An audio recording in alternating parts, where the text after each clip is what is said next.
Hello বন্ধুরা, আশা করি সবাই ভালো আছো। আবার একটা নতুন ভিডিও নিয়ে চলে এলাম। এটা একটা আমার কাছে অর্ডার এসেছিল, ওল্ড মঙ্ক বটল শেপের কেক। তো কেকটা একটা ওল্ড মঙ্ক যে রাম হয়, সেই রামের বটলের শেপের কেকটা বানানো হবে। তো অর্ডারটা আমার কাছে দুদিন আগে এসেছিলো। তো অর্ডারটা কনফার্ম করার পর হাতে খুব বেশি টাইম ছিল না।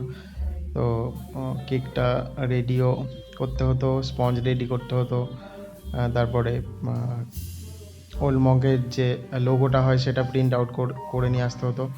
তো আমি সেটা একটু সময় থাকতেই সবই করে নিয়ে চলে এসেছিলাম।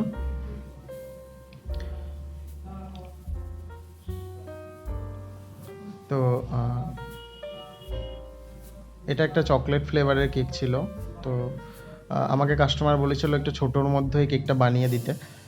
আমি বলেছিলাম একটু বড় হলে শেপটা ঠিকঠাক আসে। তো কাস্টমার বললো যে না, আমাদের অত বড় কেক লাগবে না, অ্যাকচুয়ালি মেম্বার কম আছে, তো অত বড় কেক নিয়ে এবার কী করবো। তাই বললাম ঠিক আছে, তাহলে ছোটোর মধ্যেই করে দেবো। এটা একটা 1.5 পাউন্ডের কেক ছিল। তো আমি স্পঞ্জ বানিয়ে নিয়েছিলাম একটা 2 পাউন্ডের মোল্ডের মধ্যে স্পঞ্জ বানিয়ে নিয়েছিলাম স্কোয়ারে, এবং সেখান থেকে কেটে নিয়েছিলাম, মানে সামান্য কেটে বাদ দিয়ে দিয়েছিলাম, এবং শেপ দিয়ে নিয়েছিলাম এভাবে।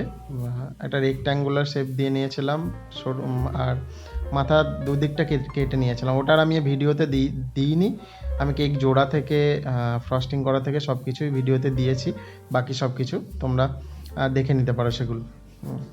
আর এটা চকলেট ক্রিমটা আমি হুইপ ক্রিমের মধ্যে গানাচ মিশিয়ে করেছিলাম। তো কেকটা জোড়ার পর বেশ কিছুক্ষণ ঠান্ডা করে নিয়েছিলাম। মিনিমাম আধ ঘন্টা থেকে 1 ঘন্টা ফ্রিজে রেখেছিলাম। তারপরে ঠান্ডা করার পর দেন ওর উপরে এই গানাশ ঢেলে দিয়েছিলাম। তো এই গানাশ যেটা ঢেলেছি এটা 1:1 ছিল।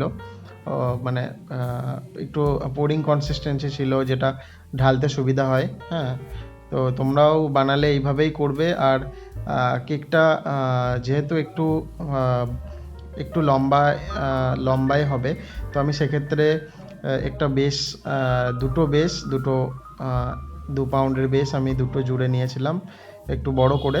তো ফার্স্টে যখন আমি বেসের উপর কেকটা তুললাম, তখন দেখলাম যে ঢাকনাটা বাইরে বেরিয়ে যাচ্ছে। তো সেই জন্য আমি হোয়াইট বেসটার আরেকটু নিচে কেকটা মানে প্যালেট নাইফের সাহায্যে আরেকটু নিচে স্লাইড করে দিলাম। তো আমি ঢাকনাটাও বানিয়ে নিয়েছিলাম, সেটা ফন্ডেন্টের বানিয়েছিলাম। হ্যাঁ, খুব একটা কঠিন কিছু নয়। হ্যাঁ, খুবই সোজা। আর ওপরে যে ওল্ড মঙ্ক বটলের যে ওপরে যে একটা টেক্সচার থাকে, সেই টেক্সচারটাও দিয়েছিলাম। তো টেক্সচারটা দেওয়ার জন্য তোমাদের কী করতে হবে, গানাশটাকে একটু মানে জমিয়ে নিতে হবে। আর একটু টাইট গানাশ লাগবে, না হলে কিন্তু এই ওপরে যখন টেক্সচারটা দেবে সব সমান হয়ে যাবে। তো তোমরাও সবসময় কী করবে, টেক্সচার মানে যে এই যে পাইপিং ব্যাগের উপর যে কাজটা করবে, পাইপিং ব্যাগের মধ্যে দিয়ে গানাশ দিয়ে, তো তোমরা গানাশটাকে একটু টাইট করে নেবে। আর আর এই যে ভিডিওটা আমি বানাচ্ছি, অবশ্যই যদি তোমাদের ভালো লেগে থাকে তো আমার চ্যানেলটা সাবস্ক্রাইব করে দিও, আর বেল আইকনটিও প্রেস করে রেখো। আর আমি প্রায় ভিডিও দেব। আমি আগে ভিডিও দেওয়ার সময় পেতাম না, তো এখন আমি আবার ভিডিও দিতে লাগছি। তো তোমরা অবশ্যই আমার চ্যানেলটির পাশে থেকো, চ্যানেলটি সাবস্ক্রাইব করে দিও। আর দেখো কিভাবে আমি টেক্সচারটা দিলাম, এবং আমি আগে থেকেই প্রিন্ট আউট করে নিয়ে এসেছিলাম। তোমরা চাইলে সুগার প্রিন্ট আউটও দিতে পারো, যেটা খাওয়া যাবে। আমি সুগার প্রিন্ট আউট দিইনি, তো আমি নর্মাল প্রিন্ট আউট দিয়েই করেছিলাম। আর এই টেক্সচারটা দেওয়ার পর কিন্তু ফ্রিজে অনেকক্ষণ কেকটা ঠান্ডা করে নিতে হবে।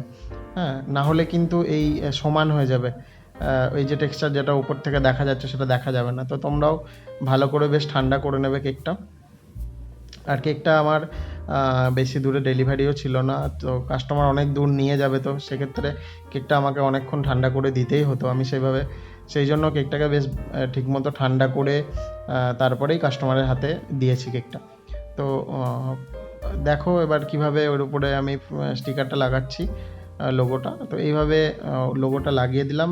লাগছে না, খুব সুন্দর একটা ওয়াইন মানে রামের বোতলের কেক ওপর থেকে দেখলে সেটাই মনে হবে। তো আশা করছি তোমাদের ভিডিওটা ভালো লেগেছে। সকলে খুব ভালো থেকো আর টাটা।